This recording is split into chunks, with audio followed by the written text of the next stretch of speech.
Bismillahirrahmanirrahim. Assalatu wassalam ala asyrafil salin wa ala alihi wa sahbihi ajma'in. Amma ba'd. Assalamualaikum warahmatullahi wabarakatuh.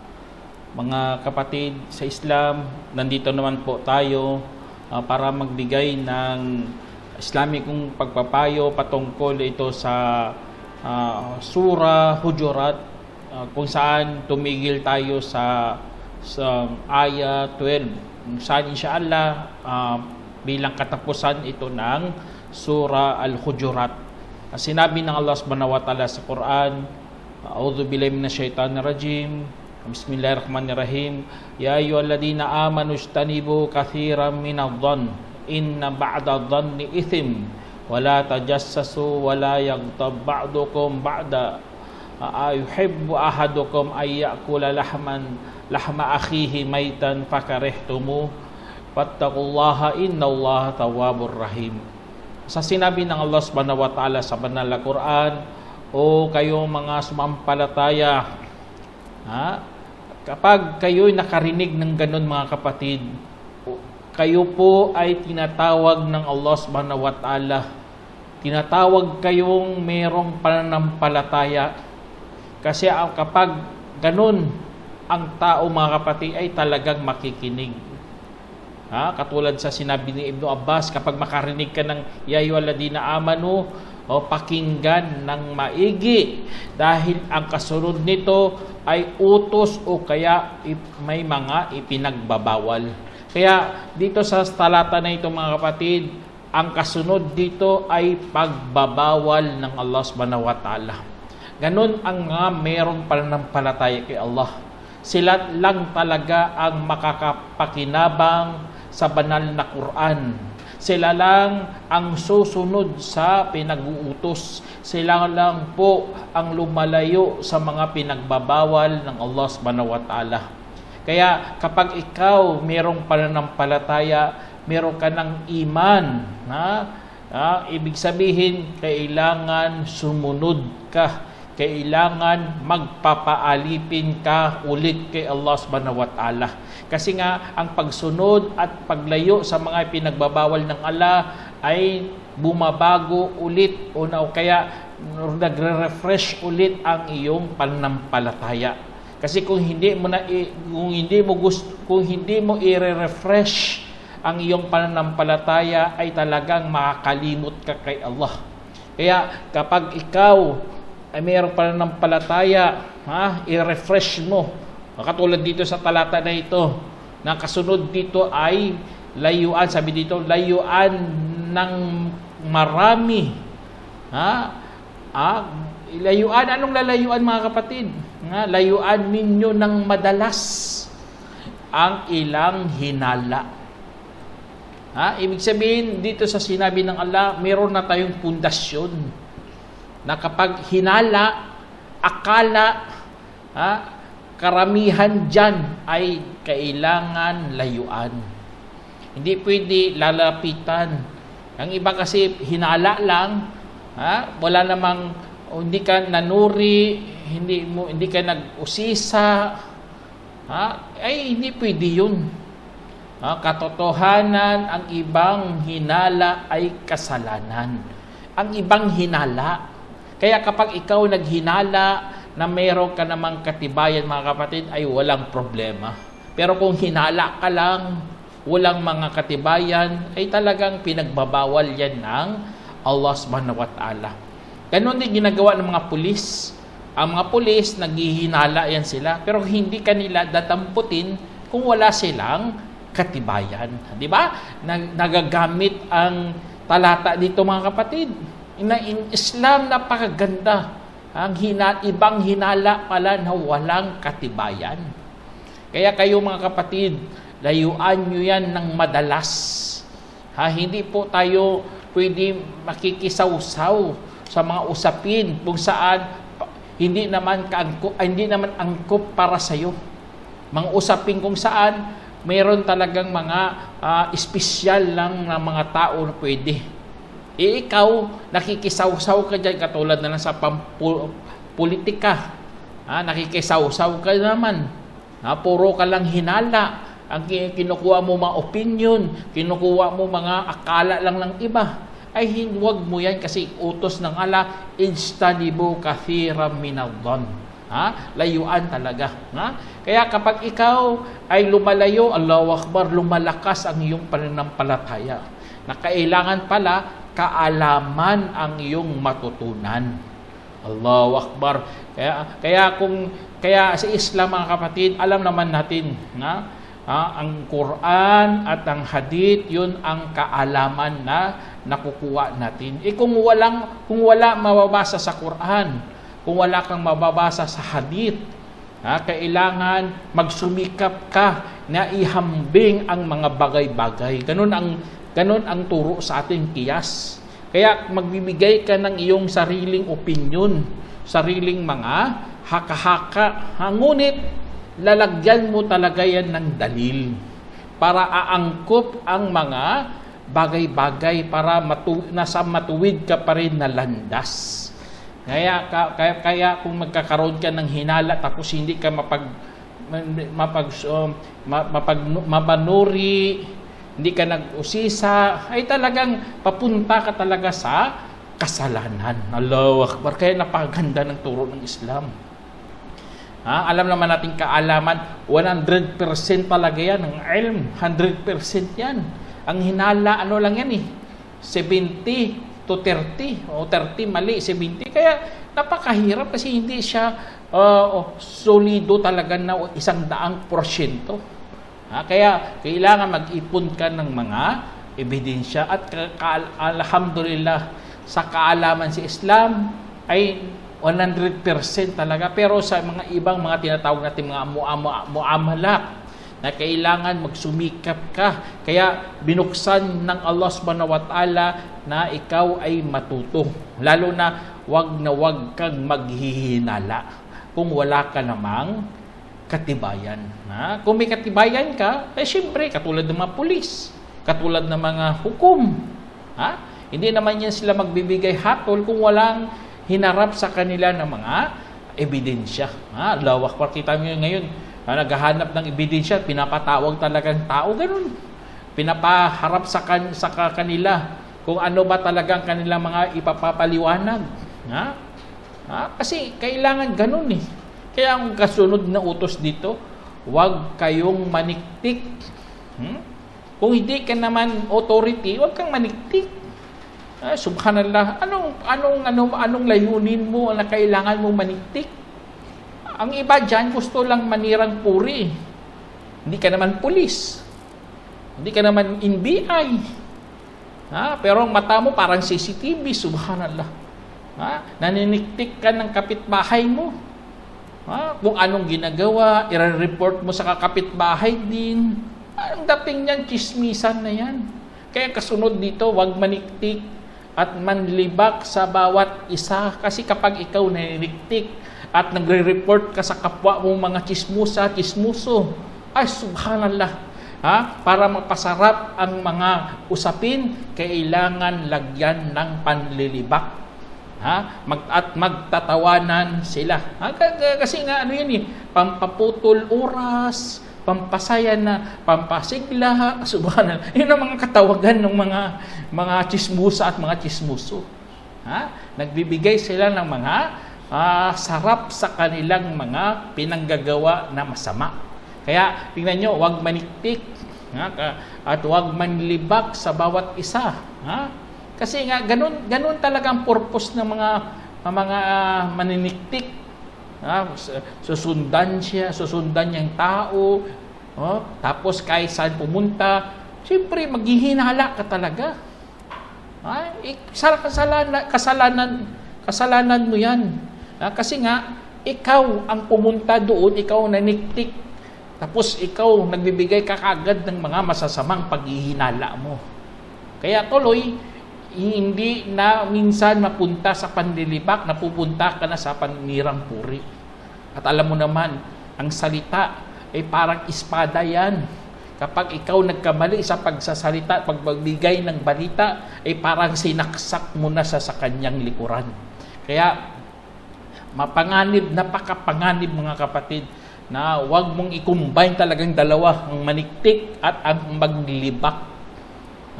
Kung maglibak ka, subhanallah, pero dalawang ginawa mo, siyempre, ikaw ang source ng balita niyan eh. Naniniktik ka eh. Source ka talaga ng balita. Tapos, ang gagamitin mo, manglilibak ka ng kapwa mo. Sisiraan mo ang mga tao. Pagtatawanan mo sila, hahamakin mo sila. Subhanallah. Kaya sa panahon natin, Facebook, sinusundan mo siya. Minsan, mga tao, kasalanan din ng iba. Bakit di pupubos nilang kanilang mga nagawang kasalanan? Pero ang paniniktik, mga kapatid, malulupit talaga to. Kasi nga sinusundan talaga niya ang galaw ng kanyang kapwa. Kaya ang kasunod dito sinabi ng Allah Subhanahu wa Ta'ala, sabi niya, iibigin ba ng isa sa inyo na kakainin ang laman ng kanyang bangkay na kapatid? Kung gayon, sinagot din ng Allah, kung gayon, ito ay iyong kasusuklaman, kaya't matakot kayo kay Allah, katiyakan si Allah ang tagapagtanggap ng pagbabalik loob na mahabagin. Kaya dyan sa ano na yan mga kapatid, mag-ingat tayo. Kasi nga, kahit napakasama yan sa paghahambing ng Allah Subhanahu wa Ta'ala, ang mga panlilibak natin, mga paninirang puri natin, kahit napakasama ng paghahambing ng Allah, ay nakaya mong kainin ang bangkay mong kapatid. Anong nangyari? Parang nilagyan kasi yan ng flavoring na pampasarap. Na nasasarapan ka talaga kahit masasama na ang iyong mga pinagsasabi, nasasarapan ka pa magbitaw ng mga salita. Kaya dahil doon mga kapatid, ni ano yan eh. Parang dating mo dyan, zombie ka talaga. Na kinakain mo ang laman ng iyong kapwa. Kinakain mo kanyang kamay, kanyang paa. Kasi nga, kinakain purin niya eh. Parang pinasinaksak mo talaga na hindi niya namamalayan. Parang lumalakad siya na parang hinuhubaran mo na. Ganun na ganun kasama mga kapatid. At kinakain mo, siyempre parang nauubos ang kanyang dangal. Siyempre ang tao ay inaingatan natin, dangal natin, ating pangalan, ating yaman, ating sarili, pati reliyon. Pero ang ginawa ng mga mapanlibak ay nililibak siya hanggang nawalan siya ng karangalan. Subhanallah, nakakatakot talaga. Kaya pag halimbawa dito, parang kinakain mo ang laman ng iyong kapatid. Bangkay, tingnan, bangkay. Si Prime Minister Salam nga, dumaan sila sa hayop na patay. Tinanong sila, may bibili ba ito? Wala. Kaya, ibig sabihin, wala, inahamak talaga ng propeta itong gawain na ito, ang panlilibak. Kaya, mas mainam mga kapatid, dagdagan natin ang takot natin kay Allah. Kaya kapag may takot tayo kay Allah Subhanahu wa Ta'ala, nagkakasala tayo, makakapagbalik loob ka kagad kay Allah. Manunumbalik ka kagad kay Allah. Umiiyak ka, nagsisisi ka, lahat ng mga bagay kung saan madali kang makapagbalik loob kay Allah Subhanahu wa Ta'ala. At tatanggapin yan ng Allah kasi nga siya po ang tagapagtanggap ng pagbabalik loob na mahabagin. Allahu Akbar. Kaya open talaga si Allah Subhanahu wa Ta'ala basta ikaw nagbalik loob. Tapos sa sinabi ng Allah Subhanahu wa Ta'ala, ya ayyuhan nasu inna khalaqnakum min dhakarin wa untha wa ja'alnakum syu'uban wa qabaila lita'arafu inna akramakum 'indallahi atqakum innallaha alimun khabir. Sinabi ng Allah Subhanahu wa Ta'ala, o sangkatauhan, katotohanan, nilikha namin kayo. Nilikha namin kayo mga kapatid. Ay ibig sabihin dito sa sinabi ng Allah, tayo mga nilikha ng Diyos. Doon talaga tayo galing kay Allah Subhanahu wa Ta'ala. Kaya pagsibol ng mga kabyasnan, sa kapahintulutan, lahat yan ng Allah subhanahu wa ta'ala. Hindi ang mga bagay-bagay lang sumibol katulad sa siyensya. Sinasabi nila na ang tao galing sa wala, nagkaroon lang ng tao kasi nag-evolve ang cell, naging dalawa hanggang dumami, subhanallah. Hindi yun totoo. Ang totoo, ang Allah mismo ang naglikha sa atin. Pinapakita niya na siya talaga ang tagapaglikha. Alhamdulillah nga, pasalamat nga tayo. Binalitaan tayo mga kapatid na tayo ay mula sa kay Allah subhanahu wa ta'ala. Na siya mismo ang lumikha sa atin mula sa lalaki at babae. Lalaki at babae. Ibig sabihin, wala nang iba. Lalaki lang at babae. Ang purpose doon para nilikhain niya babae at lalaki para magsama at magmahalan at magkaroon sila ng sarili nilang pamilya. Kaya sa Islam, bawal na bawal sa atin maging bakla, maging tumboy, o mga tinatawag nilang mga homosexual. Bawal yan sa Islam.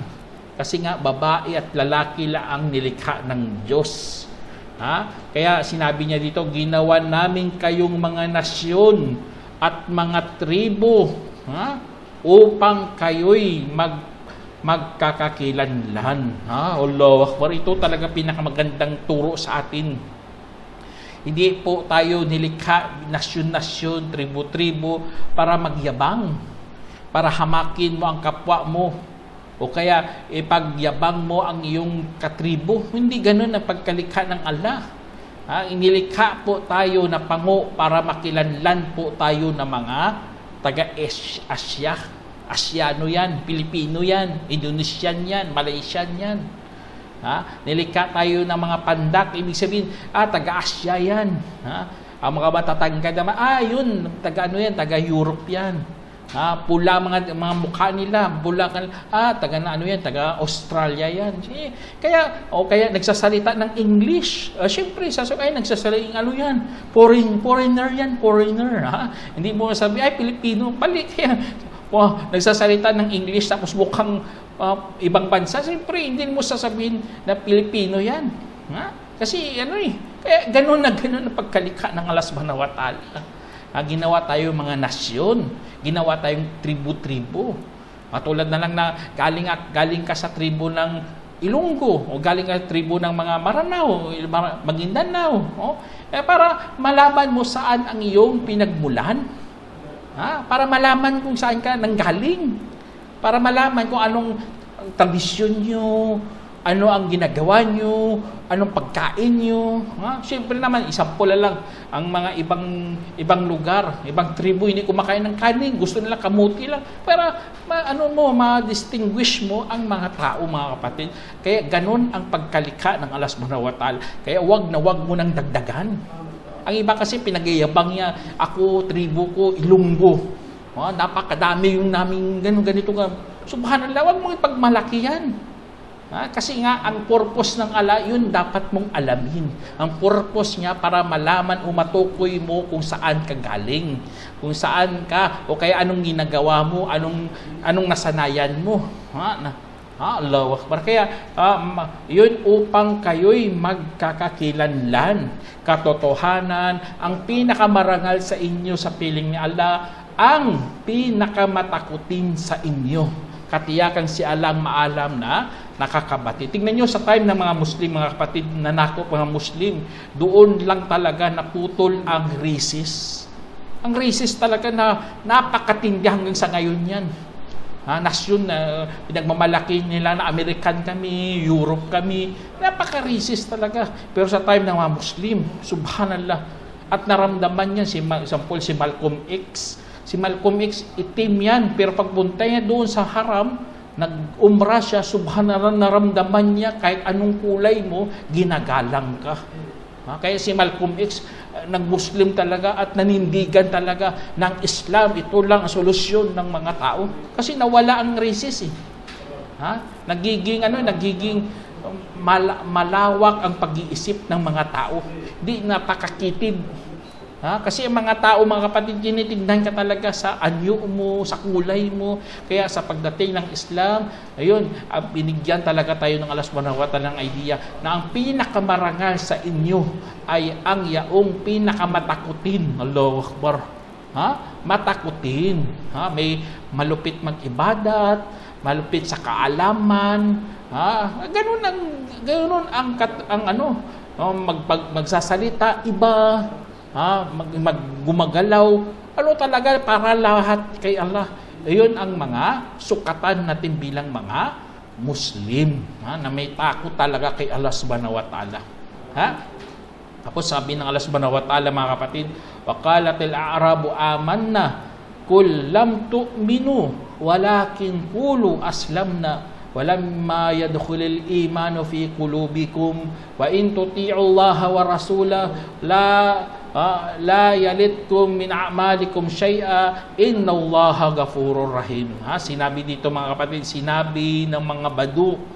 Ang mga Badu, mga Arabs yan, ibig sabihin na nasa yan sila, wala sa kabihasnan. Hindi mga native, hindi ganoon ang Badu. Ang Badu malayo sa kabihasnan. Ibig sabihin sa atin pa, mga taga-probinsya. Malayo sa bahay nila. Kung isukatin mo ang mga kapitbahay, nasa isang metro pa, ay isang kilometro pa. Kaya sila nasanay sila sa mag-isa. Hindi sila sanay sa tao. Kaya kanilang mga ugali napakatigas. Kaya sinabi ng mga Badu, sa time ni Prophet Sallam, sabi ng kwento ng Allah, sabi niya, kami ay naniwala. Sabihin mo, hindi pa kayo naniwala, ngunit sabihin ninyo sa halip, nagpasakop lang kami. Kasi nga, sa time ng mga kapatid, ang paniniwala, sa puso yan ang tinatawag nating iman. Pero sila, hindi sila naniwala, nagpasakop lang. Nag-Muslim lang, aslamu. Nagpasakop lang sila. Kasi nga hindi pumasok sa kanilang puso. Ibig sabihin nagsasala lang sila, nagsasaka lang sila, pero ang paniniwala hindi pumasok sa puso. Dahil sabi dito, dahil ang pananampalataya ay hindi pa pumasok sa inyong mga puso, at kung susundin ninyo si Allah at kanyang mensahero ay babawiin ang inyong mga gawain ng anuman. Katiyakan si Allah ang mapagpatawad na maawain. Kaya sa Islam, mga kapatid, lalo na sa mga nagmumuslim, unahin talaga ang pananampalataya. Kung sample lang, kung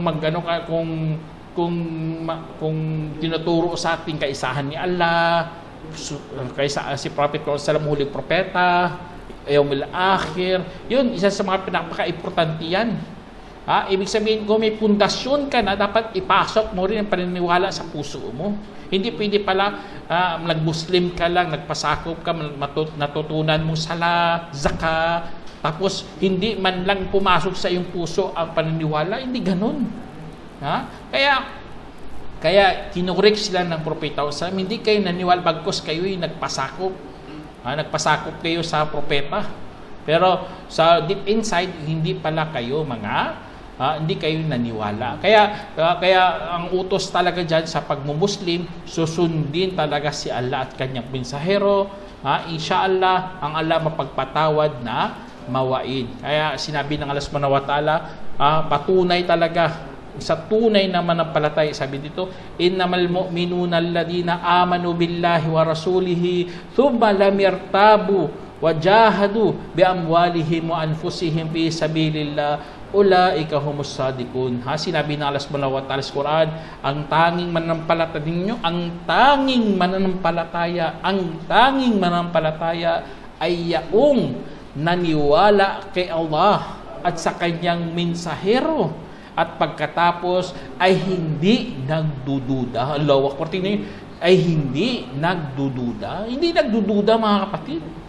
Ganon ang mga manampalataya. Kasi nga kapag nagduda ka, ay talagang mawala sa iyong pananampalataya, mawala ka sa iman.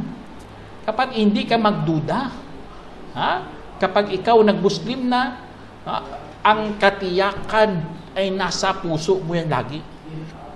tiyak ka na sa paraiso, tiyak ka na may Diyos na, tiyak ka kay Prophet Muhammad Sallam, tiyak ka rin sa mga lahat ng mga propeta. Kasi nga, kapag kinulangan mo ang paniniwala sa Islam, ay talagang lumabas ka na sa Islam. Kahit isa lang yan. Ha? Hindi ka niniwala sa zaka o sa naniwala sa may anghel, lahat ng iyong pagka-Muslim, lahat ng iyong paniniwala ay mawawala. Walang silbi, walang saysay. Kasi nga, hindi ka, kasi nga nagduda ka. Kaya bilang Muslim, wag kang magduda. At nakipagbaka gamit ang yaman at kanilang sarili sa landas ni Allah. Magkagayon sila ang mga makatotohanan. Kaya sa time ng digmaan, mga kapatid, siyempre, dinidigma kay, inaapi kay, wala kang magawa. Kaya, mas mainam yun ang ginagano doon. Maniwala ka kay Allah subhanahu wa ta'ala, sumama sa pagkipagdigma. Kasi wala ka namang magawa eh. Kaya, yun ang isa sa mga kagandahan sa Islam, mga kapatid. Pero kung time ng peace, katulad sa panahon natin, peace na tayo, alhamdulillah, huwag na kayong maggagawa pa ng gulo. Kaya mas mainam yun ang mga kasi ang Allah subhanahu wa ta'ala, mahal tayo ng Allah subhanahu wa ta'ala. Hindi kaya sa time nang hindi tayo pagduda, naniwala tayo kay Allah subhanahu wa ta'ala, Allahu akbar, napakaganda ng katuruan. Kaya sabi ng Allah subhanahu wa ta'ala, kul atu'allimuna Allah bidinikum wallahu ya'lamu ma fis samawati wa ma fil ard wallahu bikulli syai'in alim. Sinabi ng Allah subhanahu wa ta'ala, sabihin mo, tinuturuan pa ninyo si Allah ng inyong relihiyon habang ang Allah ang nakakaalam sa anumang nasa mga kalangitan at anumang nasa kalupaan at si Allah ang maalam sa lahat ng bagay. Allahu Akbar. Kaya tayo mga Muslim, dapat ganun po tayo mga kapatid. Dapat tayo ang mangaral, tayo ang magturo. Hindi, wag mo na silang wag mo silang magtuturo sa atin na mali-mali. Alam naman natin, wala naman silang gabay, wala naman silang kaalaman, tapos sila pa magtuturo sa atin. Dapat ikaw ang magturo. Ikaw ang mayroong pananampalataya, mayroong kang Islam sa puso mo, mayroong kang iman, ikaw ang dapat magturo para sa kanila. Allahu Akbar. Kaya yan, isa sa mga ng Allah subhanahu wa ta'ala. Tapos ang kadugtong dito, yamunnuna alayka an aslamu kul la tamunnu alayya islamakum balillahu yamunnu alaykum an hadakum lil iman in kuntum sadiqin innallaha ya'lamul ghaibas samawati wal ard wallahu basirun bima ta'malun. Sinabi ng Allah subhanahu wa ta'ala, sinusumbat nila sa iyo ang pagpasok sa Islam. Sabihin mo, huwag niyong isusumbat sa akin ang pagpasok ninyo sa Islam. Subhanallah. Ganon ang iba lalo na mga akab, mga badu na ito, sinusumbat nila sa propeta ang pag-Muslim nila. Kaya wala talagang iman, walang pumasok na iman sa kanilang mga puso. Kasi sinusumbat nila bakit nag-Muslim kami? Kasi kayo, nandiyan kayo, pinipilit ko lang kami. Kaya sinagot sila ng Allah subhanahu wa ta'ala sa Quran, huwag ninyong isusumbat sa akin ang pagpasok ninyo sa Islam. Pagkos si Allah ang bumibigay sa inyo para kayo'y mapatnubayan sa pananampalataya kung gayon kayong nga'y ay naging makatotohanan. Allahu Akbar. Ninyo, ganon na ganon ang pagkasabi ng Allah. Sinusumbat, huwag niyo sumbatin kaya ano yan. Pasalamat nga tayo, ginabayan kayo ng Allah subhanahu wa ta'ala. Ang Allah subhanahu wa ta'ala, siya po ang nakakaalam sa ligid, sa langit at sa lupa. Siya taga-masid ng anumang sa ating mga ginagawa. Tapos, isusumbat mo pa ang pagka-Muslim mo sa propeta o sa mga nagturo sa iyo sa Islam. Kaya mga kapatid, yan isa sa mga pinakamagandang payo ng Allah subhanahu wa ta'ala na tayo ginabayan para matuto, para magkaroon ka ng liwanag sa iyong landas. Kaya huwag mong sumbatin kahit kanino yan. Pasalamat talaga tayo, mag-alhamdulillah, kahit papaano ginabayan tayo ng Islam. Inshallah, sana meron kayo napulutang aral mga kapatid. Hanggang dito na lang. Assalamualaikum warahmatullahi wabarakatuh. جمعية الدعوة نور، الدعوة للجميع.